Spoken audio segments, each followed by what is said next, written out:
Bé, doncs ara estem al carrer Llarg. Penseu que fa decennis d'anys,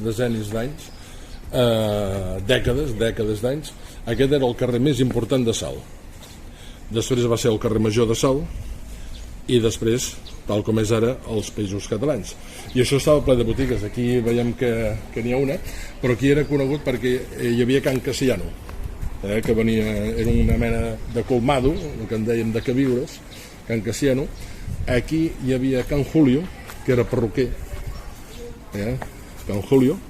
Aquí també hi havia una botiga de queviures, i allà, més al fons, a mà dreta, hi havia la carnisseria dels meus avis, Can Vilagran. Allà Can Oliveres, que també és una carnisseria.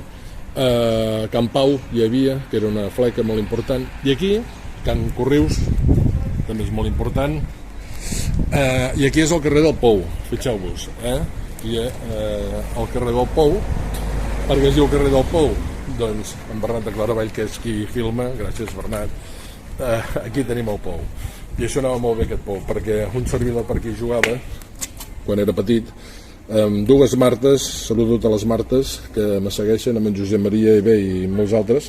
Bé, doncs aquí hi havia un pou i que ens anava molt bé per refrescar-nos, perquè hi havia la mànega aquí i llavors bevien aigua aquí.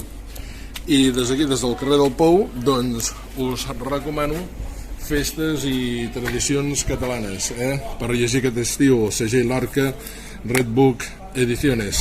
Bé, se'ns acosten doncs festes importants, com per exemple Sant Anna, tot aquest mes de juliol, la Missa de les Santes a Mataró, Sant Nin i Sant Non, l'aigua prodigiosa de la Santa Tomba d'Arles, Sant Fèlix, la Mare de Déu del Miracle a Solsonès, a Riner.